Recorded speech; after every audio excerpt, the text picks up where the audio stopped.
읽기 이렇게 제목을 정해봤습니다. 지금 우리가 은혜의 방편이다. 이제 크게 세 가지의 말씀, 성례, 기도 이게 은혜의 방편인데요. 그 중에 이제 제일 첫 번째 성경 그 말씀 부분입니다. 그래서 지난 주간에는 모든 사람이 성경을 읽어야 된다. 그래서 번역도 해야 되고 그런 작업이 필요하다. 이제 오늘은 어떻게 성경을 읽는 것이 바람직하냐. 참 우리에게 잔잔히 가르쳐 주는 게 많습니다. 대열이 문답 157문인데요. 이건 웨스트민스터 신앙 고백서에는 안 나옵니다. 이 부분은 대열이 문답에만 나오는데요. 대열이 문답 157문답 같이 한번 읽어봅니다. 성경은 시작. 성경은 높이 또는 경외하여 평가함으로 읽어야 할 것이다.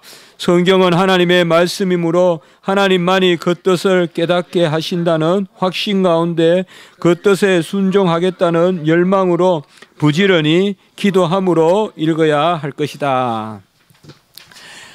요새 성경을 어떻게 읽습니까? 이렇게 물어보면 이렇게 읽어라, 저렇게 읽어라 이렇게 말하기가 쉽지는 않죠. 그냥 성경은 열심히 읽는다든지 뭐 이런 말은 하지만은 그러나 이런 대열이 소열이가 이제 좋은 것이 여기에는 다 성경 말씀에 기초해서 성경에 보니까 성경을 이렇게 읽는 모습들이 있더라. 그래서 성경은 보면 먼저 높이 경외하여 평가함으로 읽어야 할 것이다. 이렇게 이야기하고 있습니다. 우리가 성경 책 자체 그 종이 혹은 그 문자 글자 자체가 높이 경외하여 읽혀야 된다. 그렇게 보는 게 아니죠. 성경은 하나님의 말씀의 기록이고 성경은 항상 하나님의 영의 역사가 있습니다. 그래서 성경의 어떤 그 자체로 그 문자가 어떤 영적인 역사를 이룬다. 그렇게 생각하시면 안 되고요. 항상 살아계신 성령 하나님이 성경을 통하여서 우리에게 역사하시기 때문에 그러니까 우리가 성경을 읽는다 그러면 성령이 작용을 하는 거예요. 성령의 작용이 없이 성경이 그 자체로 무슨 성령의 작용을 하고 이렇게 생각하시면 안 되고요. 그러면 그것은 그야말로 비기서라든지 뭐 비결서라든지 그런 그 세상에서 말하는 어떤 무슨 도서 자체가 무슨 신비한 능력이 있다듯이 그래서 뭐 책 그걸 만지면 어떻게 되고 책 그걸 가까이 가면 뭐 책이 또 집에 있으면 영험한 효력이 있고 그건 세상에 하는 이야기 그런 거는 다 헛된 이야기고 성경이 무슨 방에 모셔 있다고 해서 악한 것들이 안 돌아다니는 그런 것들은 그건 전혀 잘못된 생각이고요. 성경은 그런 게 아니라 성경을 우리가 읽고 성경을 우리가 묵상하고 할 때 성령이 그 성경을 통하여서 혹은 성경 안에서 성경으로 인하여서 우리에게 역사한다. 그렇기 때문에 성경은 높이 경외하여 평가함으로 읽어라. 그러니까 누워서 읽어도 돼요. 누워서 읽어도 됩니다. 그러나 되도록이면 성경을 좀 이렇게 정독하는 것으로. 그러나 저는 굳이 성경을 어떻게 누워서 읽나. 그거는 좀 아니라고 봐요. 역사서 같은 것 좀 다윗의 역사서 같은 것 좀 누워서 읽고 이렇게도 읽고 저렇게도 읽다 보면 친해지고 그런 부분이 있죠. 그러나 이제 좀 잘 아실 것은 그 성경은 영감된 하나님의 말씀이니까 높이 경외해서 읽으라는 말은 우리가 영으로 영적으로 이 성경을 받아들여야지 그저 그냥 육체적으로 읽으면 안 된다 이 말이죠. 그저 지식 쌓듯이 어디 시험 테스트 받듯이 그런 식으로 읽으면 안 된다. 그리고 그 밑에 이제 나옵니다. 성경은 하나님의 말씀이므로 하나님이 그 뜻을 깨닫게 하신다. 그래서 우리가 성경을 받는다 또 성경을 받아들인다 이런 말씀들이 해당하겠습니다. 그래서 하나님의 말씀이고 하나님만이 그 뜻을 깨닫게 하시는데 결국 이 역사가 성령의 역사입니다. 그래서 성경과 성령 혹은 성령과 성경 이것은 항상 우리 개혁신학의 두 2대 축이다. 그래서 월드 앤 스피릿 말씀과 성령 이것은 항상 2대 축입니다.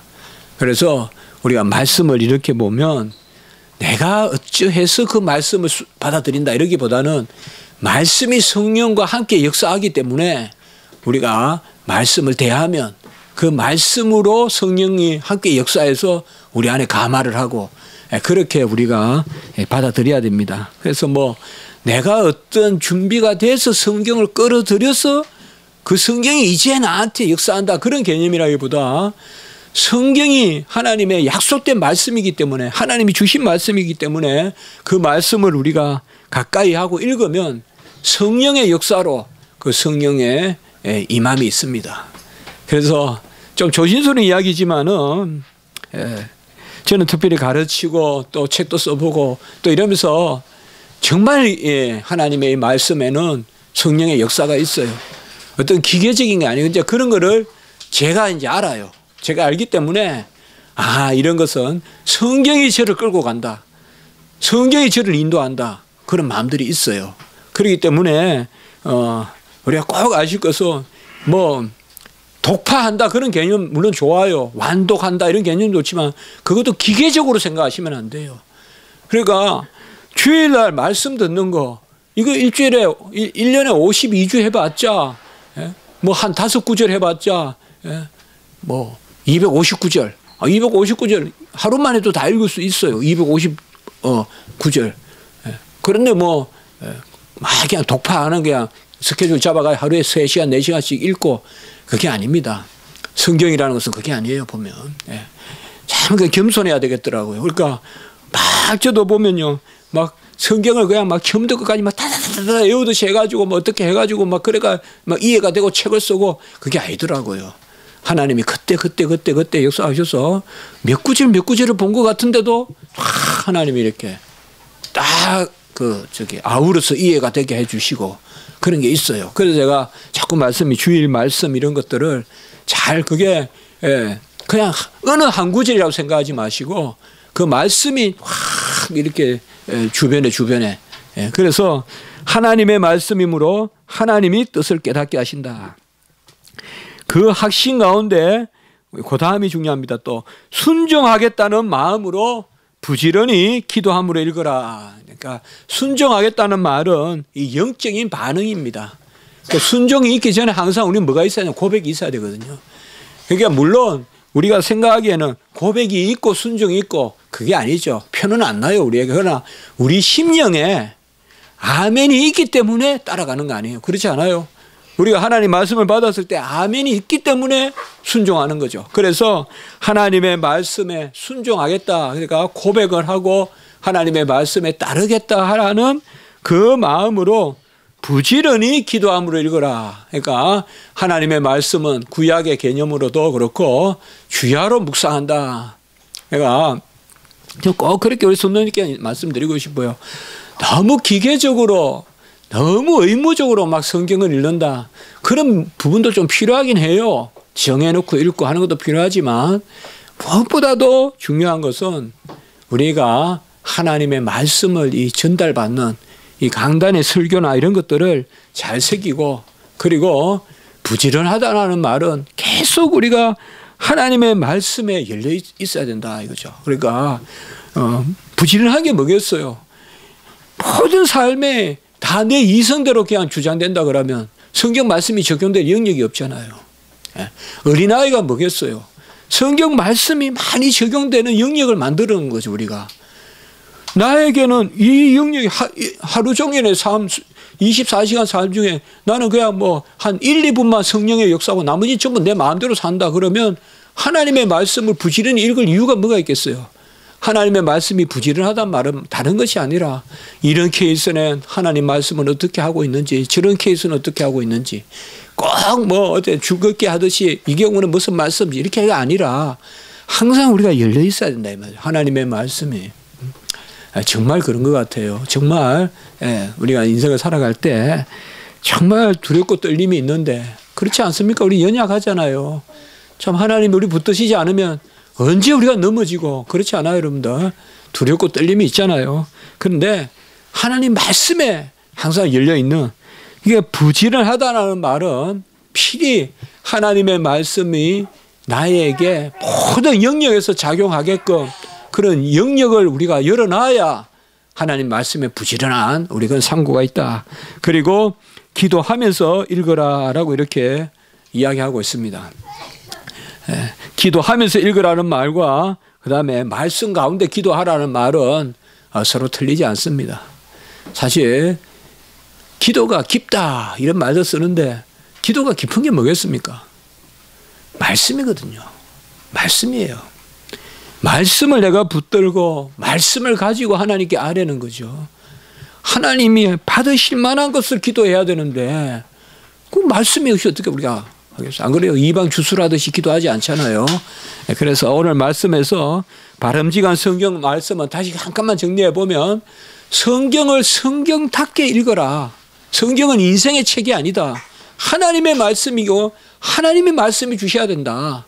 그리고 그 성경을 읽을 때 순종함으로 읽어라. 그러니까 받겠다는 거죠. 여기서도 우리가 거룩한 수동성이 있죠. 말씀하소서 종이 받겠나이다.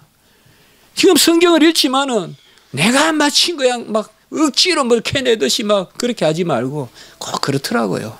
그러니까 우리가 계속 읽어야 돼요.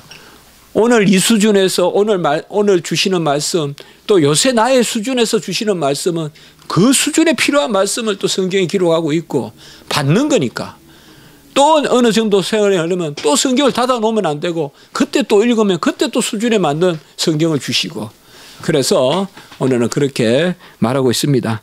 역대하 그 성경 구절만 빨리 읽고 마치겠습니다. 역대하 아주 요절인데요. 34장 27절 시작.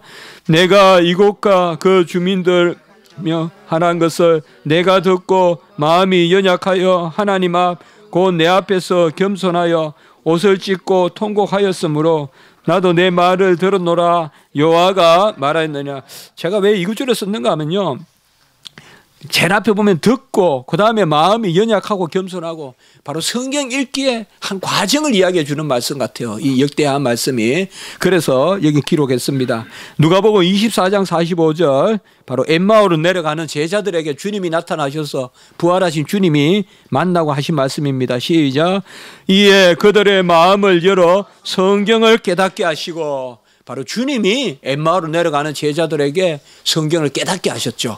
아까 말씀같이 바로 자 느헤미야 8장 6절 이거 이제 에스라가 회개 기도하는 거예요. 느헤미야의 시작. 에스라가 위대하신 하나님 여호와를 송축하였으니 모든 백성이 손을 들고 아멘 아멘 하고 응답하고 몸을 굽혀 얼굴을 땅에 대고 여호와께 경배하니라. 같이 합시다. 말씀에 대한 반응.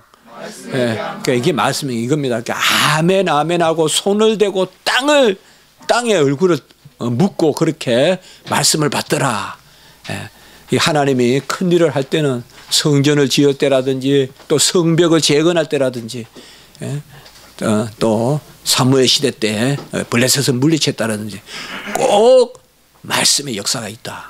그래서 이스라엘 백성이 모여서 말씀을 읽었다. 그것을 우리가 꼭 기억하면 좋겠습니다.